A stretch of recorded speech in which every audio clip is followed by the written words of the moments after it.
The fluorescent lights of the gas station buzzed like a dying insect above Sarah's head as she hunched over the steering wheel of her rust-flecked minivan. Midnight in nowhere, Nebraska, the pump clicked past $40, money she didn't have. Behind her in the back seat, 7-year-old Mia slept curled beneath a threadbare unicorn blanket, and 4-year-old Eli wheezed with the croup that had kept them all awake for 3 nights.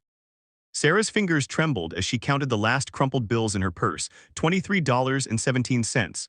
Not enough for the medicine, the motel room, or the gas to get them to Aunt Clara's in Denver.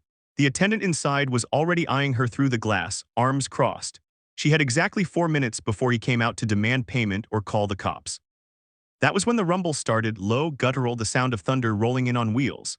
A line of motorcycles growled into the lot, chrome catching the sickly light like knives. The leader cut his engine first, boots hitting pavement with the finality of a gavel. He was tall, shoulders wide beneath scarred leather, beard streaked with road dust and silver. The patch on his cut read Reaper, President, Iron WRAITHSMC. The others fanned out behind him, 6, 7, 8 bikes, engines ticking as they cooled. Sarah's heartbeat stuttered. She'd grown up hearing stories about men like these, 1%ers, outlaws, the kind of trouble you cross the street to avoid. Reaper filled his tank in silence, eyes flicking once to the minivan, once to the kids visible through the grimy window. Sarah swallowed the lump in her throat, tore a page from the back of Eli's coloring book, and scribbled with the stub of a crayon. Her handwriting shook, but the words were clear. Please, my son needs medicine. I'm short $47. I'm not asking for a handout, just a loan. I'll pay it back, I swear on my kids. Sarah. She folded the note small, heart hammering so loud she barely heard the bell when she pushed open the store door. The bikers were inside now, laughing over coffee that smelled like burnt rubber. She kept her head down, slipped past flannel and leather, and pressed the paper into Reaper's callous palm as she pretended to study the beef jerky. His fingers closed around it like a bear trap. Sarah fled back to the van, slammed the door, and waited for the world to end. If this story already has your pulse racing, smash that like button right now and subscribe with notifications on. You won't believe what happens next. Reaper unfolded the note under the flickering bulb above the coffee station. The laughter around him died.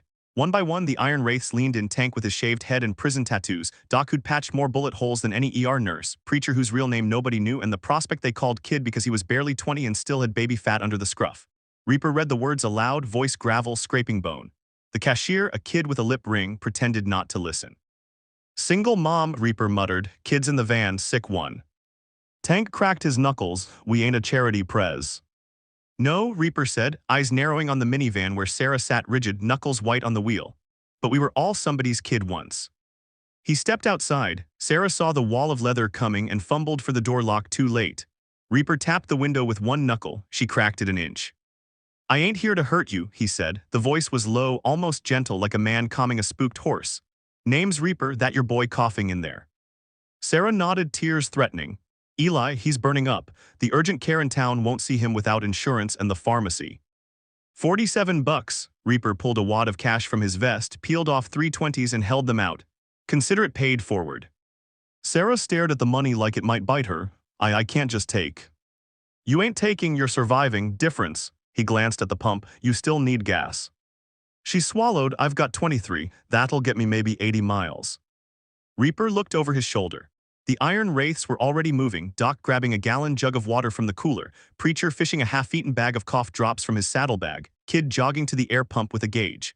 Tank simply opened the minivan's rear door, lifted Eli into his massive arms like the boy weighed nothing, and carried him inside where the light was better. Sarah stumbled after them. What are you? Doc rode with a medic unit in Fallujah, Reaper said. Let him look. Inside, under the harsh fluorescence, Doc knelt beside Eli on a stack of flattened cardboard boxes the cashier dragged over. The boy's cheeks were scarlet, breath rattling. Doc pressed 2 fingers to his neck, listened to his chest with an ear that had heard too many last breaths. Croup, Doc pronounced. Bad but not pneumonia yet, needs albuterol and a cool mist. Pharmacy 2 blocks down still open. Kid, he snapped his fingers at the prospect, run and get the generic inhaler. Tell Doc McKenna sent you, they owe me from that time I stitched up their pharmacist's dumbass kid. Kid was already gone, boots pounding pavement. Sarah's knees buckled. Reaper caught her elbow. Sit, he ordered, guiding her to a plastic chair by the lottery machine. Breathe. The cashier, suddenly helpful, brewed a fresh pot of coffee and slid a cup across. Sarah wrapped shaking hands around it. Mia woke up, padded over in her unicorn pajamas, and crawled into her mother's lap without a word. The bikers formed a loose circle, a leather wall between the little family and the world. That's when Reaper pulled out his phone. Church, he said into it.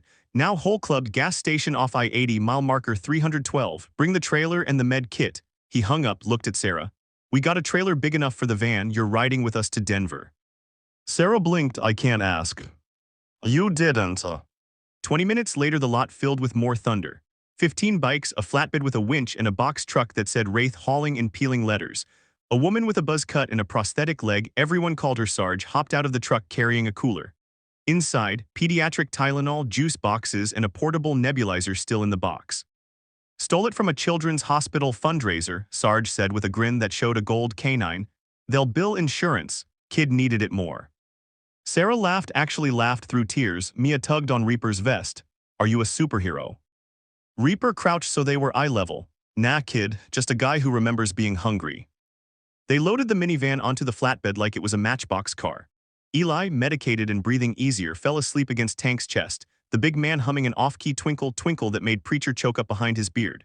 Sarah rode in the box truck with Sarge, who talked the entire 4 hours to Denver about losing her leg in Kandahar, about the club pulling her out of a bottle, about how sometimes the family you choose wears patches instead of blood. But stories like this only hit home when you share them. Drop a like if your heart's already cracking open and subscribe, because the best part's still coming. Dawn bled pink over the Rockies when they rolled into Aunt Clara's cul-de-sac. The old woman stood on the porch in her robe, eyes wide at the convoy. Sarah tumbled out, hugged her so hard they both cried. The bikers unloaded the van, carried in the few boxes Sarah owned, set up the nebulizer on the kitchen table like it was Christmas morning. Clara tried to press a pie into Reaper's hands. He waved it off. Ma'am, we're good. Sarah caught his sleeve before he mounted up. Why, she whispered, you don't know me. Reaper looked at the house, at Mia waving from the window, at Eli's chest rising and falling easy for the first time in days. Because 20 years ago, a waitress in Barstow slipped my old man a sandwich when he was broke and on the run, said pay it forward when you can. He never forgot. Neither will I. He swung onto his bike, engines roared to life. Sarah stood in the driveway until the last tail light disappeared.